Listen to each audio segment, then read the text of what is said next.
చూద్దాం. ఫైనల్గా అయితే మీరు ఇంకా కావాలనుకుంటున్నారు కాబట్టి, బట్ నా సైడ్ సజెషన్ ఏంటంటే, మీ ఆయనకి ఫస్ట్ ఆయనకి నీకు ఇంకా అంటే కోర్టు పరంగా విడాకులు అవ్వలేదు కాబట్టి, మీ ఇద్దరికి సంబంధించి ఒక గుర్తుగా ఒక బాబు ఉన్నాడు కాబట్టి, వాడి లైఫ్ వాడి ఫ్యూచర్ పాడవకూడదు అని అంటే, వీడి వెనకాల పడే బదులు నువ్వు ఆయన వెనకాల పడితే బెటర్ నాకు తెలిసి అని నా ఒపీనియన్. నీకు అక్కడ బెస్ట్ లైఫ్ ఉంటుందేమో టార్చర్ ఉన్నా కానీ, వీడితో ఉంటే అసలు నీకు లైఫే ఉండదు.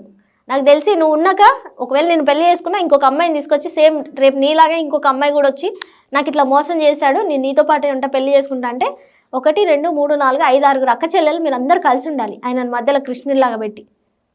జస్ట్ ఇమాజిన్ సెన్స్, నీతో ఉన్న ఒక మనిషి వేరే వాళ్ళతో ఉన్నాడంటే నువ్వు ఎలా డైజెస్ట్ చేసుకోగలుగుతున్నావు దాన్ని? బాధ అనిపించట్లే కొంచెం కూడా? రేపు నేను పెళ్లి చేసుకున్న తర్వాత కూడా వేరొక అమ్మాయిని ఇట్లనే చేస్తాడు. ఎగ్జాంపుల్కి ఆ అమ్మాయి కూడా వస్తా అంటది, పెళ్ళి చేసుకోవాలి నువ్వు ఖచ్చితంగా, నన్ను ఆయన అందగాడిని ఇష్టపెట్టలేక నువ్వైతే ఎట్లా అంటున్నావో, నేను నాకు పెళ్ళి అయిందని ఆయన చెప్పినా కానీ అయినా కానీ నేను ఉంటా అన్నది అనుకో, యాక్సెప్ట్ చేస్తావు? అప్పుడు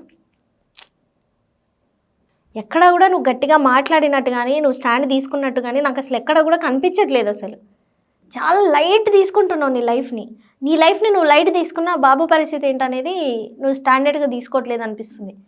మేబీ నాకు తెలిసి మీ ఫస్ట్ హస్బెండ్ వాళ్ళకి బాబుని ఇచ్చేస్తే బెటర్ ఏమో అనిపిస్తుంది. ఎందుకంటే నీ ప్రాబ్లమ్స్కి తోడు వాడు కూడా ఇబ్బంది పడదు కదా, చిన్న బాబు ఎంత బాధ వేస్తుంది చెప్పు. వాడికి తెలుసా ఇవన్నీ ఏమైనా? వాడిని ఇష్టపెట్టి నువ్వు హైదరాబాద్ తిరగడం, నల్గొండ తిరగడం వీడి కోసం ఎంతవరకు కరెక్ట్ అసలు? ఇది ఫస్ట్ నీలోనే లోపం ఉంది, వాళ్ళలో కాదు. యాక్చువల్గా ఎవరైనా సరే, ఎవరైనా యూజ్ మీ అంటే యూజ్ మీ అనే అంటారు. యూజ్ చేసుకోవడానికి చాలామంది రెడీగా ఉంటారు.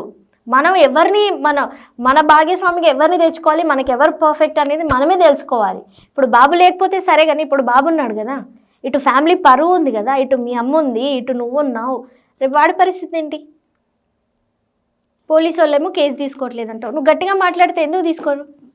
చెల్లెదు అని అంటే నిన్ను ఒకడు మోసం చేసిండు, ఏం భర్తనాక మోసం చేస్తావు, ఆ కేసు తీసుకోరా? అవేమి ఉండవా? వాళ్ళు ఏమంటారు అంటే అసలు కేసు పెట్టినా ఏం యూజ్ ఉండదని చెప్పారు అక్క. ఏం యూజ్ ఉంటే ఫస్ట్ పెట్టాలి కదా. కేసు పెడదామని అన్నా డైరెక్ట్. అయితే సార్ ఏమన్నాడంటే నువ్వు ఎంత కేసు పెట్టినా వేస్టే, ఎందుకంటే వాళ్ళకి డబ్బులు ఉంది కాబట్టి వాడు డబ్బులు పెట్టుకొని అయినా మళ్ళీ బయటికి వస్తాడు, ఎందుకు ఇదంతా కేసు అవసరం లేదు అని చెప్పారు వాళ్ళు.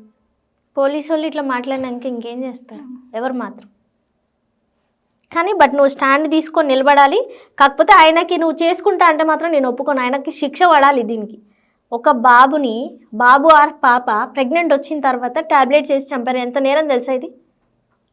దీని మీద మీ ఇద్దరి మీద కేసు వేయచ్చు తెలుసా? నేను తప్పు కదా అలాగా? ఒక అమ్మవే కదా ఆల్రెడీ, మళ్ళీ అలా చేస్తే అలా చేయించుకోవచ్చా? లిటరలీ నాకే చాలా బాధేస్తుంది. కానీ నువ్వై ఉండి ఇంకా అట్లా ఎట్లా చేసినావో స్టాండ్ తీసుకొని ఆ విషయం నాకు అర్థం కావట్లేదు. చూద్దాం, బాగా థింక్ చేయి, బాగా ఇప్పటికైనా ఒక స్టాండ్ తీసుకో, ఒకటే విషయం మీద ఉండు. ఇటెల్ తీన కోసం కాదు, నువ్వు అమ్మాయివి ఆట బొమ్మ అస్సలు కాదు. నీకు అర్థం కావట్లే, ఇటోళ్ళు నేను ఆట బొమ్మను చేసి ఆడిస్తుంటే నువ్వు ఆడుతున్నావు, వాళ్ళ తైతక్కలు ఆడిస్తుంటే నువ్వు ఆడుతున్నావు. నీకు అర్థమవుతుందా? మీ ఇంట్లో ఎవరు లేరు చెప్పేటోళ్ళు వాళ్ళు కాబట్టి ఇలా అయిందేమో అని నాకు అనిపిస్తుంది. అనవసరంగా అందుకే ఈయన నమ్మినవేమో అని నాకు అనిపిస్తుంది.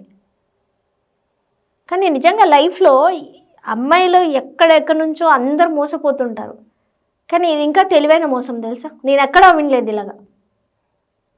అంత బ్లాక్ చేసి నేను అంత ఫిజికల్ మెంటల్ టార్చర్గా వాడుకొని వితిన్ సెకండ్స్లో డిలీట్ చేసేసి ఫోన్ ఆఫ్ చేసేసి బ్లాక్ చేసేస్తే అయిపోతుంది ఆ రిలేషన్షిప్. నువ్వు కొత్త నెంబర్ ఏం తెలుసుకోలేదా నెంబర్ మార్చిన తర్వాత? వాళ్ళ ఫ్రెండ్ని అడిగితే ఆయన నా నెంబర్ చూసి బ్లాక్ చేసిండు, వాళ్ళ ఫ్రెండ్ కూడా బ్లాక్ చేసిండు. అసలు అక్కడ నీకు ఎక్కడ వాల్యూ ఉంది? నువ్వు అక్కడికి వెళ్తా అంటున్నావు మళ్ళీ. చూద్దాం, నువ్వైతే గట్టిగా స్ట్రాంగ్గా ఆలోచించి తీసుకో.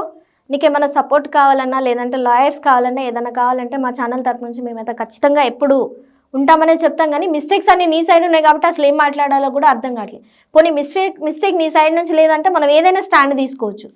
బట్ మిస్టేక్స్ అన్నీ నీ దగ్గర నుంచే స్టార్ట్ అయిపోయాక మనం ఏం స్టాండ్ తీసుకుంటాం అనే క్లారిటీ కూడా నాకు రావట్లే. బట్ ఎలాగో నీకు జరిగింది మోసమే కాబట్టి ఖచ్చితంగా నీకు ఎప్పుడు ఏ హెల్ప్ కావాలన్నా నువ్వు స్టాండ్ తీసుకొని ఒక దాని మీద ఉంటే దానికి మేము హెల్ప్ చేయడానికి మా ఛానల్ నుంచి ఎప్పుడైనా రెడీ. ఓకేనా?